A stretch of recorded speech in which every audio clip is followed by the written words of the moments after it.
Yeah, Diego Schwartzman speaking with Clint Stanaway there. You know, the funniest story with him at the Labour Cup a couple of years ago, the players had to introduce each other at a gala dinner, and he had to introduce John Isner. So he's about this tall. John Isner is the giant, and he makes a couple of lines, and his last line is, "And I'd like to introduce my twin, John Isner." It was like Danny DeVito and Arnold Schwarzenegger. It was twins. It was beautiful. He's great. Well, speaking of introductions, who's your mate? This is Stephen Amritraj, and welcome, Stephen. Thanks, Todd. Great to have you. Stephen is with us.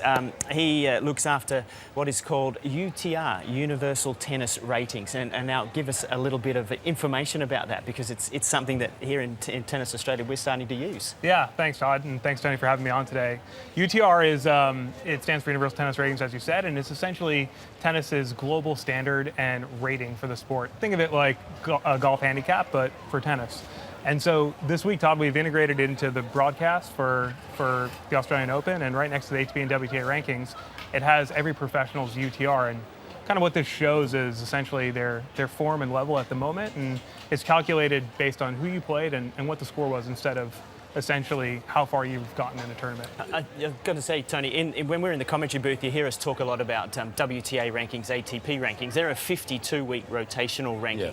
This is one that's based on more current form, and we've got an example for you here. This is Bellis, and where she came in. And why don't you talk us through this, Stephen? Yeah, Todd, of course. Well, you know, the best thing, as I mentioned, about level and form is Cece's been out with an amazing story for 2 years. She had 4 surgeries, and in her comeback, every match that she's played has been calculated immediately into UTR. And so while her ranking is still 600 in the world, she's progressed higher on UTR. To have a more accurate indication of her level. And you'd have her currently at playing around 118 in the world. And exactly. Then her opponent is, I can't see it from in there with the screen, but then she has that chance yesterday where she comes out and wins this Love and 2. Yeah, exactly. And so that, you know, as we can see here, it's just showing who's trending in the right direction, and has the indicative properties to show, hey, right, form and level to maybe win this match. Even so what about a couple of more notables like, say, Nick Kyrgios? Yeah, sure. I mean, Nick Kyrgios last night was a perfect example. The rankings had him slightly below Karen Khachanov, but in our ratings, you know, he was higher at, you know, in the mid-teens over there, simply because last year he was suspended, and you know, he didn't really get the opportunities for the last fall season to play. But every time he stepped on the court, he was obviously of incredible quality.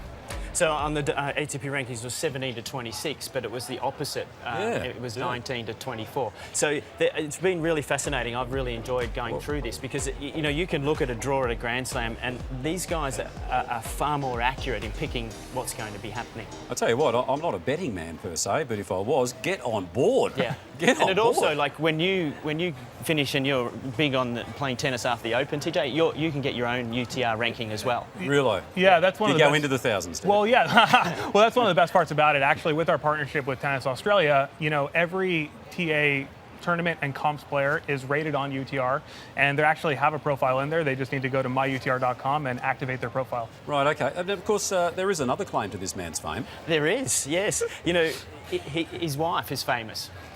Yes, this is true. So, Stephen, Alison Risk coming up against Ash Barty.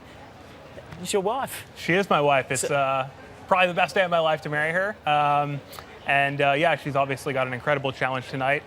She's so excited to play Ash here on Australia Day. She's worked pretty hard for this opportunity. Now, and we're fired up. Now, you really big on data and analytics, obviously, like from UTR, and you used a lot of data analytics when the strategy was put into place to defeat Ash at Wimbledon. Yeah, I think, you know, one of the main things that we've done with Alison in the last, you know, six months, especially with her coach Billy Heiser and the team we have around, is to make data-driven decisions for pretty much everything that she does. And in terms of her strategy, I think it's worked well. In terms of her technical improvements, it's also been very helpful. Now, how many claim to fames have you got? Because another one, of course, is your Uncle Vijay, who himself was a tennis player and a star of the silver screen. He appeared in the James Bond film back in 1983, Octopussy. This was his big role here. Look at this.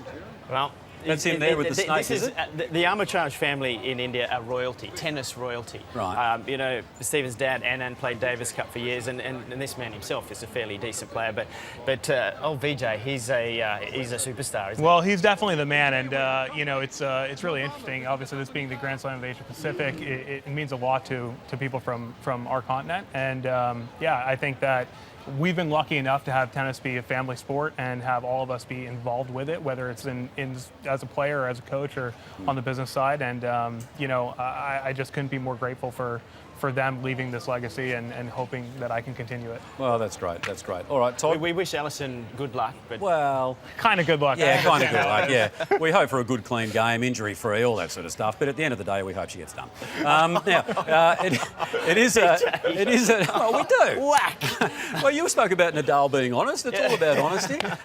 But it is our Australia Day, but also India's Republic Day today, isn't it? Yes. Yeah. So happy Republic Day for you and all your Indian countrymen Yes, and women. thank you. All right. Thanks very much. We'll take a break, and Todd's going to give me a nice clip around the ears, I think, in the ad break. When we come back, one of the greats as a player and as a coach. Stay with us. All to be revealed right after this.